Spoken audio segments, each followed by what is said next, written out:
ہدایت نازل فرمائی اور اس کتاب ہدایت میں اللہ جل شانہ جل مجدہ الکریم نے ہمیں ایسی نصیحتیں بیان کی ہیں، ایسے زندگی کے چال چلن بیان کیے ہیں جو زندگی کے مختلف مواقع پر ہر گزرے وقت کے ساتھ، ہر آنے والے چیلنج کے ساتھ، ہر آنے والی آزمائش کے ساتھ وہ آیات بینات ہمیں رہنمائی فراہم کرتی ہیں۔ آپ نے سورہ فجر کی ابتدائی 3 آیات سنی۔ اللہ رب العالمین ان آیات کریمہ میں فرماتے ہیں والفجر، قسم ہے فجر کی، ولیال عشر، قسم ہے 10 راتوں کی، والشفع والوتر، اور قسم ہے ان راتوں کے جفت اور طاق ہونے کی۔ حضرات محترم، آج 25 ذی الحج ہے، یہ 25 ذوالقعدہ ہے، اور اس کے 4 یا 5 دن بعد انشاءاللہ ہم ذی الحج کے مہینے میں ہوں گے، اور اگلا جمعہ انشاءاللہ ذی الحج کا ہوگا۔ تو چونکہ یہ آیات بینات سورہ فجر کی ابتدائی آیات، اس میں ذی الحجہ کے ابتدائی 10 راتوں کا تذکرہ ہے۔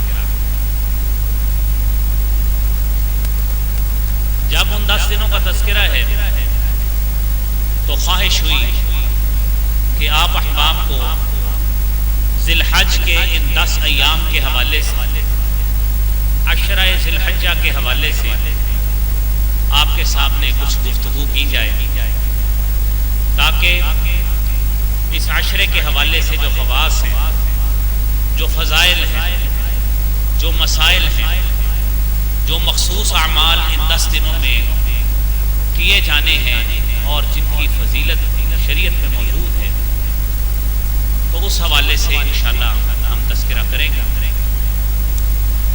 اللہ رب العالمین نے سب سے پہلی بات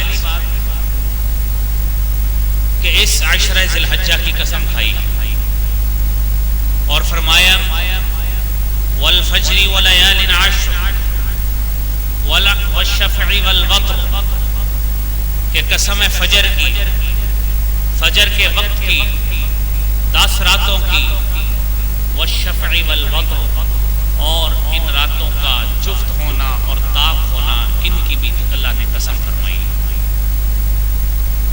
اور اس حوالے سے صحیح بخاری میں اللہ رب العالمین کا ارشاد ہے، حدیث قدسی ہے، فرمایا وَاذْكُرُوا اللَّهَ فِي أَيَّامٍ مَّعْلُومَاتٍ، ایام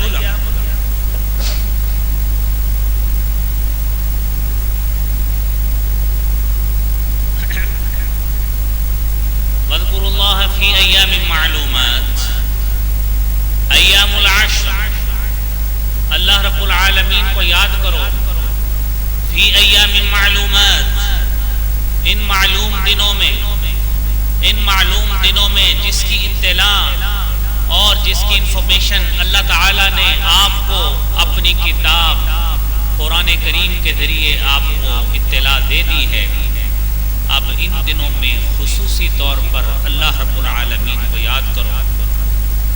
ایام العشر، اور وہ دن ہے جو ایام العشر ہیں، یعنی ذی الحج کے ابتدائی 10 دن اللہ رب العالمین نے بیان کیا۔ اور پھر یہ دن وہ دن ہے کہ دنیا کے سب دنوں سے، دنیا میں آپ جانتے ہیں کہ ہمارے سامنے رمضان کے دن بھی آتے ہیں، ہمارے سامنے عیدین کے دن بھی آتے ہیں، ہمارے سامنے مختلف ایام ایسے ہیں جو گاہے بگاہے اپنے لحاظ سے ان کی فضیلت شریعت میں موجود ہو سکتی ہے، لیکن دنوں کے اعتبار سے اللہ رب العالمین نے جو فضیلت عطا فرمائی ہے وہ ذی الحج کے ان ابتدائی 10 ایام کو اللہ نے فضیلت عطا فرمائی. اور سیدنا جابر بن عبداللہ رضی اللہ تعالی عنہ بیان کرتے ہیں رسالت مآب صلی اللہ علیہ وآلہ وسلم نے فرمایا افضل ایام الدنیا ایام العشر، کہ دنیا میں سب سے فضیلت والے دن، سب سے افضل دن یہ ایام العشر ہیں، یعنی ذی الحج کے ابتدائی 10 دن. علامہ ابن القیم رحمۃ اللہ علیہ نے جو مجموعۃ الفتاوی میں قول موجود ہے، وہ فرماتے ہیں کہ اگر کوئی سمجھدار ذی شعور شخص اس بات پہ غور کرے کہ افضل ترین ایام کون سے ہیں، تو اس کے لیے سمجھنے کے لیے اتنا ہی کافی ہے کہ ذی الحج کے 10 دنوں کے علاوہ جتنے بھی ایام ہیں ان کے اعمال اتنی فضیلت کے حامل نہیں ہیں جتنے ذی الحج کے ان 10 دنوں کو اللہ نے فضیلت عطا فرمائی. اور پھر فرماتے ہیں اس کی وجہ یہ ہے اس میں یوم عرفہ آتا ہے، اور آپ جانتے ہیں کہ حج کا رکن اعظم وقوف عرفہ ہوتا ہے، اور اس میں نبی کریم صلی اللہ علیہ وسلم فرماتے ہیں یوم النحر آتا ہے، یعنی قربانی کا دن آتا ہے، اور پھر اس میں یوم ترویہ آتا ہے. یہ وہ دن ہیں، بلکہ فضیلت کی اور وجہ یوم القر بھی آتا ہے. یہ وہ دن ہیں کہ جن دنوں کو خاص اہمیت شریعت مطہرہ میں حاصل ہے. آپ جانتے ہیں کہ یوم ترویہ 8 ذی الحج کو کہتے ہیں، جس دن تمام عازمین حج احرام باندھ کر مینا میں جاتے ہیں اور مناسک حج کی ادائیگی شروع کرتے ہیں. اور پھر اس کے بعد اہم دن 9 ذی الحج کا ہوتا ہے، اور 9 ذی الحج کا وہ دن جس کو وقوف عرفہ کی وجہ سے یوم عرفہ کہتے ہیں، کتنی فضیلت والا دن ہے، جس دن اللہ رب العالمین اس کے وقوف کرنے والے کو، حج کرنے والے کو اللہ رب العالمین اپنی مغفرت میں لا کر اسے معاف فرما دیتے ہیں. اور پھر اس کے بعد یوم النحر آتا ہے. یوم النحر 10 ذی الحج کو کہتے ہیں کہ جس دن حاجی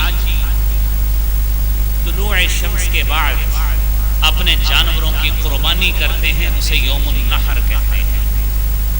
اور پھر یوم القر آتا ہے، ٹھہرنے کا دن، جو 11 ذی الحج کو ہوتا ہے، اور یہ وہ دن ہے جس دن حاجی مینا میں ٹھہرتے ہیں اور وقت ہونے پر جمرات کو کینکریاں مارنے کے لیے نکلتے ہیں. یوم القر ہے. تو گویا یہ تمام فضیلت والے دن یہ میرے بھائیوں انہی ایام کا حصہ ہیں. تو پہلے 10 دنوں میں یوم النحر بھی آیا، یوم الترویہ بھی آیا، اور یوم عرفہ بھی آیا. تو اس مناسبت سے اس کو فضیلت دی گئی. اور رہی بات کہ رمضان المبارک کی پھر مقدس راتیں کدھر جائیں گی؟ اگر فضیلت ان دنوں کی آ گئی تو راتوں کے اعتبار سے جو فضیلت ہے وہ رمضان کے آخری عشرے کو ہی حاصل ہے، وہ ذی الحج کی راتوں کو فضیلت نہیں ہے. دنوں کی مناسبت سے ذی الحج کے ایام کو فضیلت، راتوں کی مناسبت سے رمضان المبارک کے آخری عشرے میں جو آخری راتیں ہیں ان کو فضیلت عطا فرمائی گئی. میرے بھائیوں، اگلی بات یہ ہے کہ ان دنوں میں عمل کیسا ہونا چاہیے اور اس کی حیثیت کیا ہوتی ہے. دیکھیے ابھی 4 دن کے بعد ذی الحج کا مہینہ شروع ہوگا، تو ذہن میں بات آتی ہے کہ ہمیں عمل تو اچھے کرنے ہیں، شریعت میں اس کی حیثیت کیا ہے. سیدنا عبداللہ بن عباس رضی اللہ تعالی عنہما بیان فرماتے ہیں، رسالت رسالت مآب صلی اللہ علیہ وآلہ وسلم نے بیان کیا مل عمل فی ایام افضل منها فی هذه، کوئی عمل اتنی فضیلت کا حامل نہیں ہے جتنا ان دنوں میں کیا جانے والا عمل افضل ہے۔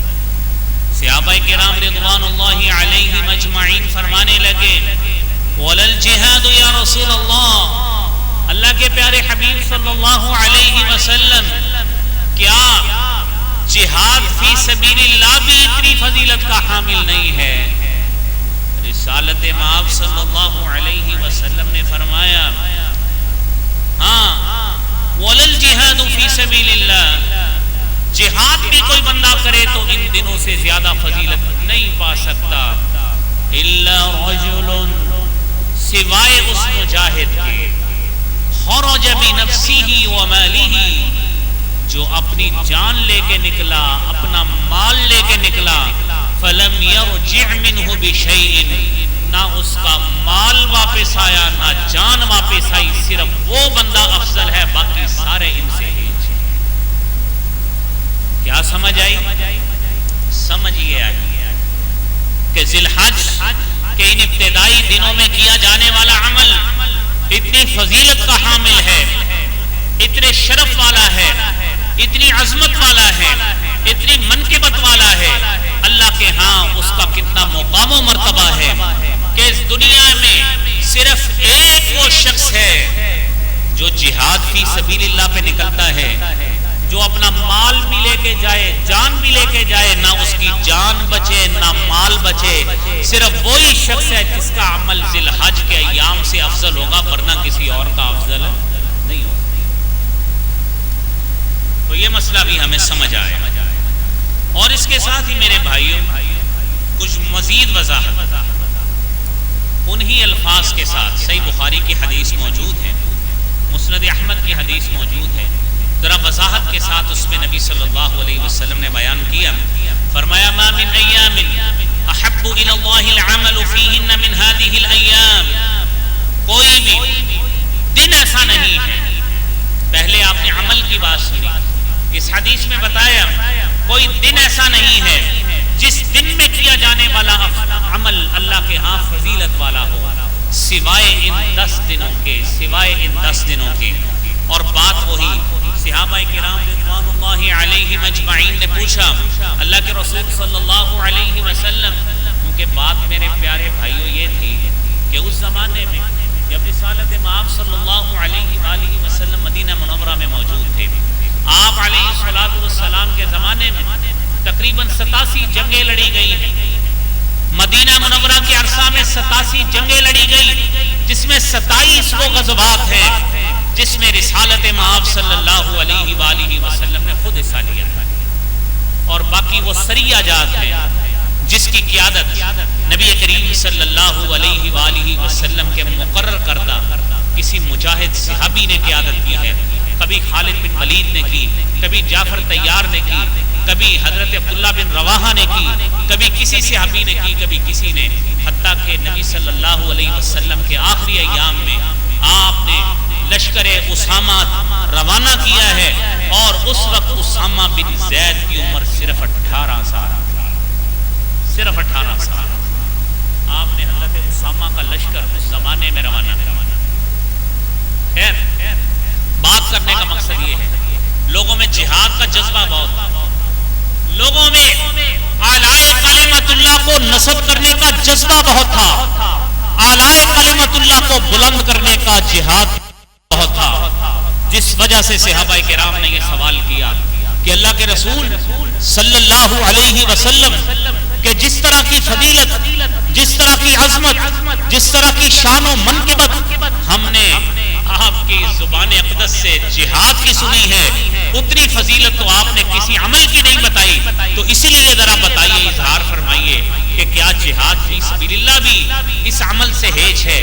تو رسالت مآب صلی اللہ علیہ وسلم نے یہی بات فرمائی، الا من خرج بنفسه وماله ثم لم يرجع حتى تهراق مهجة دمه، سارا کچھ چلا گیا، اس کا مال بھی چلا گیا، اس کا خون بھی چلا گیا، جان بھی چلی گئی، کچھ بھی واپس نہیں آیا، صرف وہی شخص افضل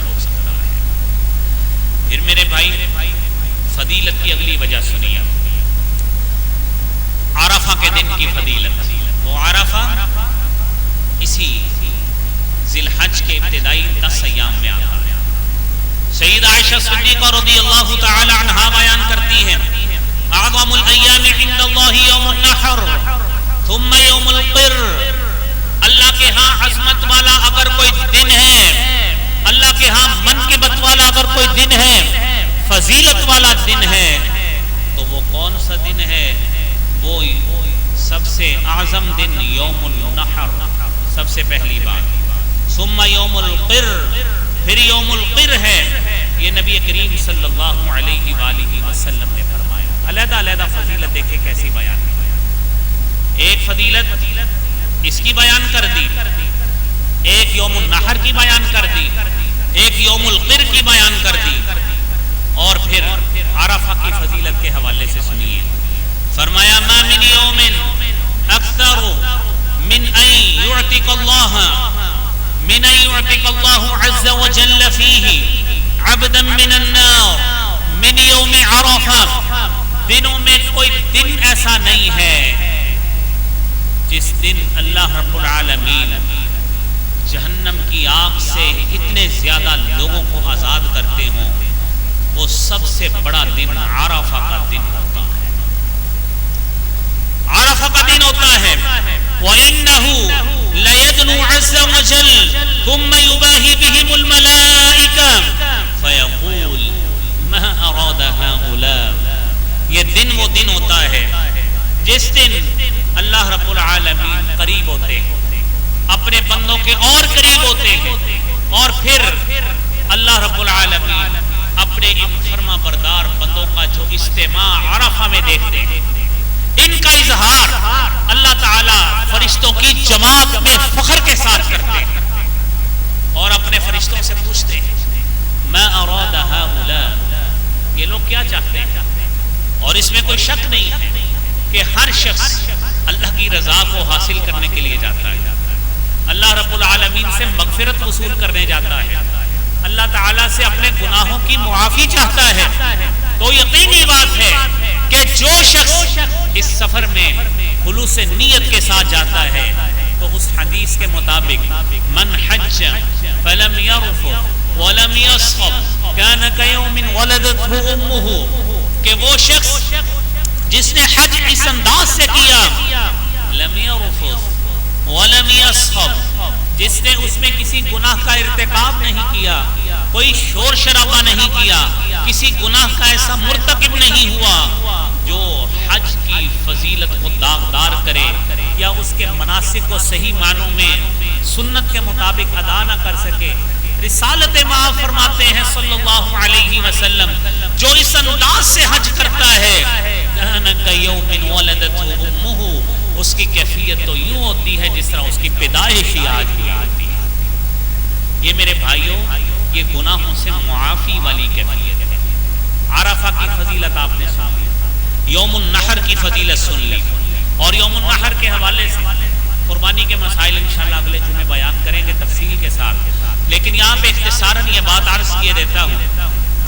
آپ نے حدیث سنی کہ جب بندہ مومن قربانی کے جانور پر چھری چلاتا ہے، قربانی کے جانور کا خون زمین پہ بعد میں گرتا ہے، اللہ کے ہاں اس کا اجر اللہ سے پہلے ہی ثابت ہو جاتا ہے۔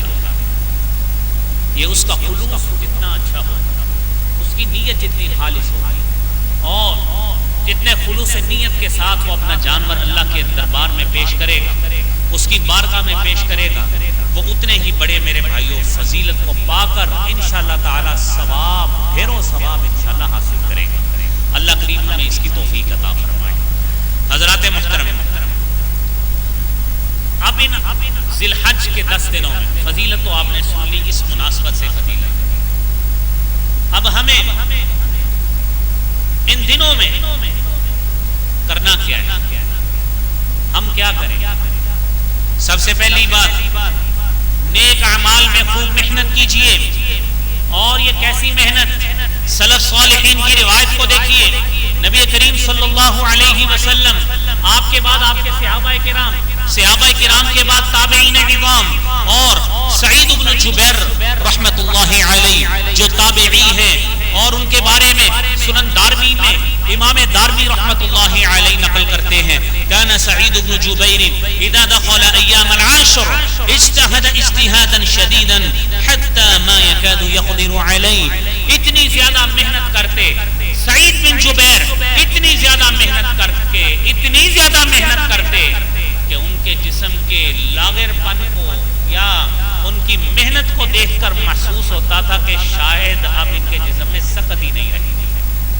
اتنی نیکیوں میں محنت کرتے ہیں اللہ رب العالمین کو راضی کرنے کے لیے، اس کا تقرب حاصل کرنے کے لیے، اس اللہ رب العالمین کی خوشنودی حاصل کرنے کے لیے. تو میرے بھائیوں، نیکیوں کی تو کئی قسمیں ہیں، آپ سنتے جائیے. پھر دوسری بات، گناہوں سے اجتناب کرنا. یہ میرے بھائیوں، گناہوں سے اجتناب صرف انہی دنوں کے ساتھ تو خاص نہیں ہے، یہ تو سارا سال، ہر لمحہ، ہر گھڑی، ہر وقت اللہ رب العالمین سے، اس کی معصیت سے ہمیں ڈرتے رہنا چاہیے، خوف کھاتے رہنا چاہیے اس کے عذاب سے. لیکن بالخصوص ان 10 دنوں میں، اور ان 10 دنوں میں کیونکہ اللہ رب العالمین نے زمانہ جاہلیت کی روایت قرآن کریم میں بیان کی. آپ قرآن کو سنیے. ان عدت الشہور عند اللہ 12 شہرا فی کتاب اللہ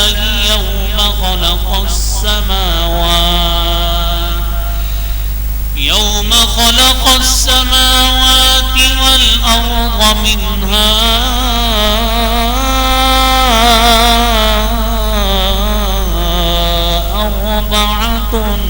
حرم ذلك الدين القيم فلا تظلموا فيهن أنفسكم وقاتلوا المشركين كافة كما يقاتلونكم كافة واعلموا أن الله مع المتقين.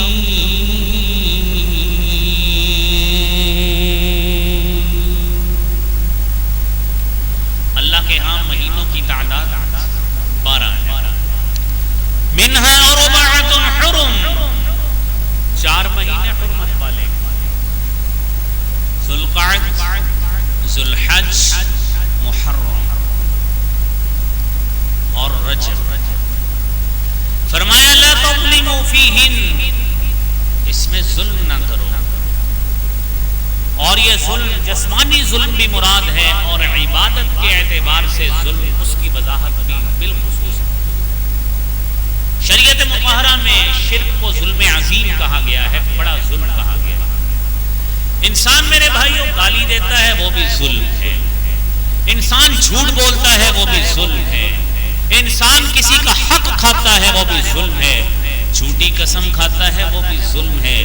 میرے بھائیوں بددیانتی کرتا ہے، وہ بھی ظلم ہے. اور جان بوجھ کر ذخیرہ اندوزی کرے، وہ بھی ظلم ہے. اور ہر وہ کام جو شریعت مذمت کرتا ہے، اگر وہ اس کو بجا لائے گا، شریعت اس کو ظلم کہتی ہے. فرمایا لا تظلموا فیہن، اپنے آپ پہ ظلم نہ کرو. میرے محترم بھائیوں، بات سمجھنے والی ہے. کوئی شخص وہاں پہ خودکشیوں کا رواج تو نہیں تھا جو کہا تھا کہ اپنے اوپر ظلم نہ کرو، وہ اسی معنی میں ہے کہ گناہوں سے حتی الغصہ بچو. دوسرا ساتھ یہ بھی کہ جنگوں کے حوالے سے، کیونکہ یہ حرمت والے مہینے ہوتے تھے، تو کہا گیا کہ آپ ان حرمت والے مہینوں میں اہتمام کے ساتھ لڑائی کرنے سے، زیادتی کرنے سے بچیں. لیکن ساتھ مسلمانوں کو یہ بھی حکم دیا گیا کہ اگر کوئی تمہارے اوپر آ کے چڑھائی کرتا ہے تو یاد رکھنا پھر دفاع میں تم نے انتقام پورا لینا ہے، پھر کمی نہیں کرنی. اگر انہوں نے حرمت کے مہینے کا دھیان نہیں رکھا، پھر قاتلوا المشرکین کافۃ کما یقاتلونکم کافۃ، جس طرح وہ کھل کر تم سے لڑائی کرتے ہیں، پھر تم بھی ان کے ساتھ. تو خیر اس مہینے میں اہتمام کے ساتھ میرے بھائیوں گناہوں سے بچائیں. گھر میں بیٹھے ہیں, دکانیں کم کھلتی ہیں, 2-3 دن فرصت والے ملتے ہیں, سارا دن بیٹھے گھر والوں کو گالیاں دیتے گئے, سارا دن بیٹھے غلط چیزیں موبائلز پر, اپنے لیپ ٹاپس پر, کمپیوٹرز پر, ٹی ویز پر مختلف شو دیکھتے دیکھتے خود بھی اپنے آپ کو خبتی بنا لیا, اور مختلف چینلز پہ چلنے والے ڈراموں نے ہمارا ویسے ہی خاندانی نظام کافی حد تک تباہ کر دیا ہے, اور وہ سازش میں کافی حد تک کامیاب. جب میرے بھائیوں فارغ بیٹھے, چاہیے تو یہ تھا لا تظلموا فیہن انفسکم, اپنے اوپر ظلم نہ کرو, تو ہم چاہیے یہ تھا کہ ہم ان چیزوں کو بند کر کے اس کیفیت کو اپنے اوپر اللہ کا عذاب تصور کر کے اللہ سے توبہ کرتے, لیکن ہم نے اس کو انجوائمنٹ کا وقت سمجھا, ہم نے اس کو اپنے ایک دوسرے کے گھر میں آنے جانے کے لیے بہترین وقت سمجھا, جا کے دعوتیں اڑانا, گفتگو کرنا, نہ کوئی پرہیز, نہ کوئی سوشل ڈسٹنس, جو گورنمنٹ کی طرف سے بتائی جاتی ہیں چیزیں, نہ اس کا پرہیز, کوئی کام نہیں. اپنی مرضی کے ہم کام کریں, سارا کچھ اپنی مرضی سے کریں. شریعت کہتی ہے لا تظلموا فیہن انفسکم. آپ ایمانداری سے بھائیوں گھر میں جا کے جائزہ لیجیے کہ آپ کے گھر میں کتنے ڈرامے چلتے ہیں. پھر ذرا تصور کیجئے کہ جب یہ کیفیت ہوگی تو ہم نے اپنے گھر میں تو ظلم کو روک نہیں سکے, تو ہم بڑے بڑے مظالم کی بات کر کے لوگوں کو دھوکہ کیوں دیتے ہیں؟ کہ تھوڑا ظلم ہے کہ اپنے خاندانی نظام کو تباہ کرنے کے لیے, اپنی جوان بچیوں کو ان کی زندگی تباہ کرنے کے لیے, اپنی بیویوں کو گستاخ بنانے کے لیے ہم نے روزانہ ڈرامے لگائے ہوئے. کوئی کسی چینل پہ چلتا ہے, کوئی کسی پہ چلتا ہے, کسی کا کسی کے ساتھ عشق, کسی کا کسی کے ساتھ عشق. اور یہی چیزیں میرے بھائی جب ہماری نوجوان نسل دیکھے گی تو کیا خیر کرے گی؟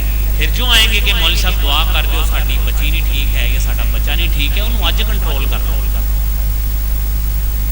اس چیز کو آج کنٹرول کیجئے, اور فارغ بیٹھنے سے سب سے بہتر بھائیوں اپنی اولاد کی تربیت کریں کہ یہ جو آج ہماری انکم میں معاشی لحاظ سے تنگی ہوئی ہے, یہ اللہ کی ناراضگی کی علامت ہے. ہم نے تو ناراضگی والے اعمال مزید کرنے شروع کر دیے, جائے کہ ہم اللہ کے آگے جھک جاتے ہیں, توبہ کرتے, اللہ کے سامنے گڑ گڑاتے کہ اے مولا کریم تو نے ہمارے اوپر اتنی کڑی آزمائش ڈال دی, مولا من حیث القوم ہم تیرے سامنے جھکے ہیں, اللہ ہمارے گناہوں کو معاف کر دے.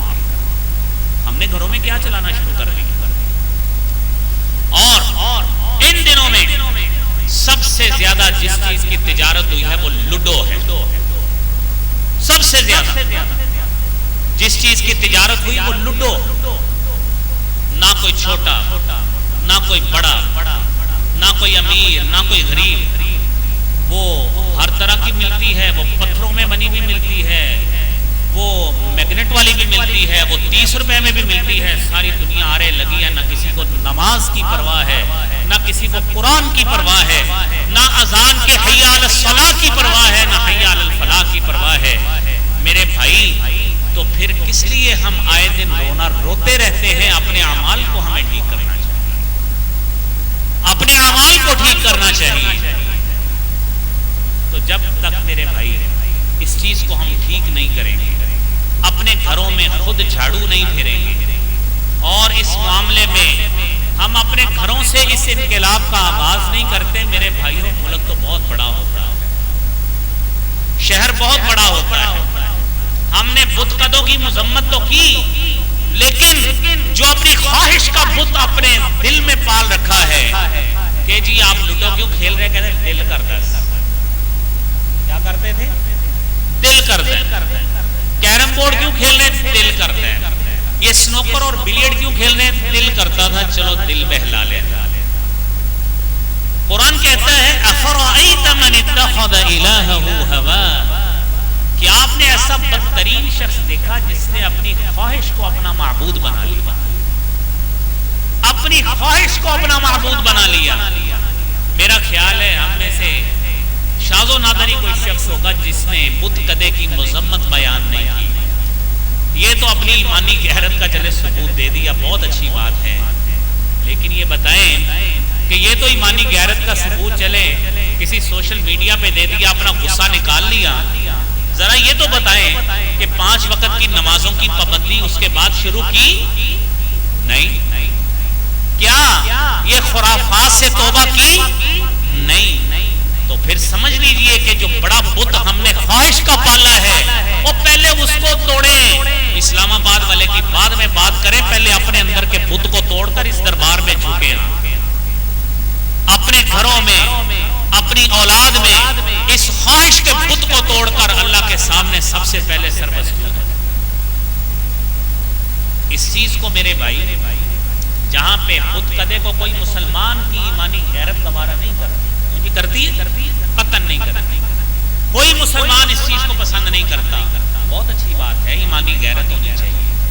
لیکن پھر بات وہی، یہ جو ہم نے نماز کے مقابلے میں کہ یہ گیم ختم ہونا لی، ذرا 10 منٹ ٹھہر جائے، جماعت گئی، وہ ایک الگ پہ کسی دن بات کریں گے کہ لوڈو کی شرعی حیثیت کیا ہے. اب جا کے پھر توڑ دیں گے اس دن انشاءاللہ اگر ایمانی غیرت ہوئی تو. خیر بات آپ ہم عشرہ ذی الحج کی کرتے ہیں دوبارہ کہ عشرہ ذی الحج میں بھی ہماری بدقسمتی سے یہی مصروفیات رہنی.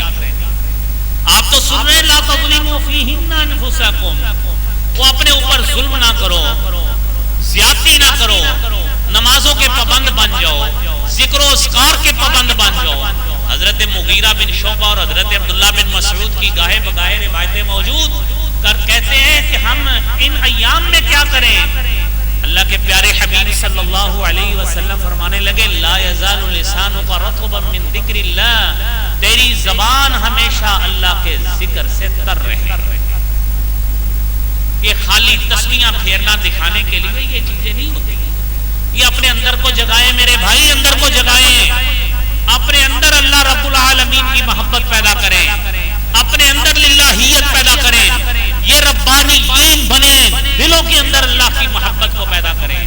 جب یہاں سے محبت اٹھے گی تو دنیا کے ان لغزشوں سے اور ان علائشوں سے خود نفرت پیدا ہو جائے. میرے بھائی، ان سب سے بڑی ان 10 ایام میں اگلی کرنے والی کام تکبیرات عید کثرت کے ساتھ اس کا ورد کریں، اور پہلی ذی الحج سے لے کر ذی الحج کی 13 تاریخ تک تکبیرات کا ورد. اور حدیث میں آتا ہے وَقَانَ أَبَا هُرَيْرَةَ وعبد الله بن عمر يخرجان إلى السوق. ابو ہریرہ اور عبداللہ بن عمر رضی اللہ تعالی عنہما بازاروں میں نکلتے تھے. یکبران، بلند آواز سے تکبیریں کہتے ہیں. وَيُكَبِّرُ النَّاسُ بِتَكْبِيرِهِمَا، اور لوگ بھی ان کی تکبیروں کے ساتھ مل کر تکبیریں کہا کرتے ہیں. یہ ہے اللہ کا ذکر. اس ذکر کو میرے بھائیوں اپنائیے. وہ کئی اعتبار سے ہو سکتا ہے، حدیث میں کئی الفاظ موجود. اللہ اکبر، اللہ اکبر، لا الہ الا اللہ، واللہ اکبر، اللہ اکبر وللہ الحمد. اور پھر اس کے ساتھ ساتھ اللہ اکبر، اللہ اکبر، اللہ اکبر کبیرا، اللہ اکبر، اللہ اکبر، اللہ اکبر وللہ الحمد، اللہ اکبر واجل، اللہ اکبر علی ما ہدانا. یہ حدیث میں کئی الفاظ موجود ہیں جو لفظ کی عمومی طور پر آپ کو یاد ہو جائیں، ان الفاظ کے ساتھ آپ اللہ رب العالمین کی تکبیرات پڑھیں اور کثرت کے ساتھ ورد کریں، تاکہ یہ ذی الحج کے 10 دن اس کی حقیقی معنوں میں فضیلت کو ہم پالیں. اللہ کریم ہمیں اس کی توفیق عطا فرمائے. پھر میرے بھائیو اگلی بات، ان 10 دنوں میں یہ ناخن، یہ بال، فرمایا اذا رأى احدكم ہلال ذی الحج، تم میں سے کوئی شخص ذی الحجہ کا چاند دیکھے. اور یہ دیکھنا ضروری نہیں کہ آپ نے جب تک آنکھوں سے نہیں دیکھا، اعلان ہو گیا آپ نے دیکھ لیا، بات ختم ہو گئی. وَأَرَادَ أَحَدُكُمْ أَن یضحی، اور تم میں سے کوئی شخص قربانی کرنا چاہتا ہے، فلا یأخذ من شعرہ ولا من اظفارہ، نہ اپنے ناخنوں کو تراشے نہ اپنے بالوں کو کٹوائے۔ یہ جسم کے تمام بال یہ اس میں شامل ہیں۔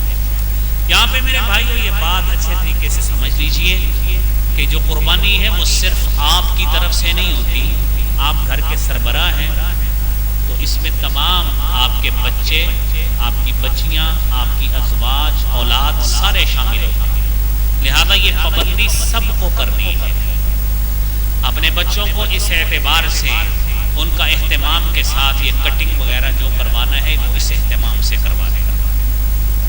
میرے بھائیوں اگلی بات، آپ جانتے ہیں کہ یہ حج کا مہینہ ہے اور یہ تو اس سال کیفیت کچھ ایسی بن گئی کہ حج بڑے محدود پیمانے پر ہو رہا ہے، ورنہ ماشاءاللہ دنیا لاکھوں کی تعداد میں ان دنوں حرمین میں ہوتی ہے۔ اور آپ فضیلت کی سنو، فضیلت کے بارے میں حدیث سنیے، فرمایا تابعوا بین الحج والعمرہ، حج اور عمرے کی متابعت کرو، حج کرو عمرہ کرو، اللہ توفیق دیں، پھر عمرہ کرو، توفیق دیں، حج کرو، عمرہ کرو، کرتے رہو۔ کیوں اتنی فضیلت؟ فرمایا انہما ینفیان الفقر والذنوب کما ینفی الکیر خبث الحدید، یہ حج اور عمرہ کرنا تمہارے اوپر سے فقیری کو اور گناہوں کو اس طرح ختم کرتا ہے جس طرح آگ لوہے کے زنگ کو ختم کر دیتی ہے، چاندی کے زنگ کو ختم کر دیتی ہے، سونے کے زنگ کو ختم کر دیتی ہے۔ دنیا میں ایسے لوگ بھی آپ کو ملیں گے اور وہ بات بات پر لوگوں کو ان عبادات سے نفرت دلانے کے لیے سوشل میڈیا پہ پوسٹ کرتے ہیں، جیسی کہ یہ فلاں جی صاحب ان کے ساتھ والا گھر بھوکا مر گیا اور وہ عمرے پہ گئے ہوئے تھے، تو اس میں کون سا مسئلہ عمرے پہ گئے ہوئے تھے؟ وہ ایک الگ نیکی ہے، وہ ایک الگ نیکی ہے۔ ہمسایوں کے حقوق کا اگر اس کو پتا تھا، اس نے دھیان نہیں رکھا، وہ اللہ کے ہاں مجرم ہے، لیکن جو اس نے حج یا عمرہ کیا ہے اس کا وہ ثواب اللہ سے حاصل کرے گا۔ یہ دنیا میں ایسے یہ ملحد قسم کی سوچ رکھنے والے لوگ آج کل پیدا ہو رہے ہیں، جو لوگوں کو حج سے نفرت دلائیں گے، جو لوگوں کو عمروں سے نفرت دلائیں گے، جو لوگوں کو قربانیوں سے نفرت دلائیں گے اور کہیں گے کہ یہ فلاں غریب شخص تھا، اس کو پیسے دے دیتے۔ آپ اس کو کہیں نا آپ کے ہاتھ میں 1.5 لاکھ والا موبائل ہے، بیچ کے 33 لے لو تے تسی یہ پیسے دیو ہاں اتنے ذرا، تو وہ آپ کے گریبان کو پکڑے گا کہ مینوں کا تو کیا ہے، آپ کو درس دے گا کہ عمرہ نہ کیا کرو، حج نہ کیا کرو، جانور قربان زیادہ نہ کیا کرو۔ یہ ایسے قسم کے جاہل مولوی آج کل پیدا ہو گئے ہیں جو کہتے ہیں کہ ایک سے زیادہ قربانی نہیں کرنی چاہیے۔ اور میرے محترم بھائیو، اللہ کے پیارے حبیب صلی اللہ علیہ وسلم نے 100 اونٹ قربان کیا ہے، 63 اپنے ہاتھ سے کیے ہیں، اور اس کی بعد میں مدد لینے کے لیے آپ نے وہی چورا حضرت علی کو پکڑا دیا کہ باقی تم ذبح کرو۔ کیسے جاہلانہ لوگ ہمارے اندر پیدا ہوئے، جاہل سوچ کے حامل لوگ پیدا ہوئے۔ تو میرے بھائی، جو اللہ نے آپ کو توفیق دی، ان مسائل پر عمل کیجئے، صدقہ و خیرات کثرت سے کیجئے۔ یہ آخری بات ہے کیونکہ ان دنوں میں آپ جانتے ہیں بہت سے لوگ ایسے موجود ہیں کہ جو مالی لحاظ سے بہت پسماندہ کیفیت میں بھی پہنچ گئے، اور بخوبی آپ جانتے ہیں، تو خصوصی طور پر ان لوگوں کو بھی ساتھ شامل رکھیے، قربانی کے گوشت میں ساتھ شامل رکھیے، اور اگر آپ ویسے کوئی ان کی مدد کرنا چاہتے ہوں تو اس لحاظ سے بھی مالی مدد کرنا، عید کے لحاظ سے کوئی تیاری کروانا، یہ ہم مسلمانوں کے میرے بھائیوں فرائض میں شامل ہے، یہ چیزیں کرنی چاہیے۔ اللہ کریم ہمیں اس کو کرنے کی توفیق عطا فرمائے۔ وآخر دعوانا الحمدللہ۔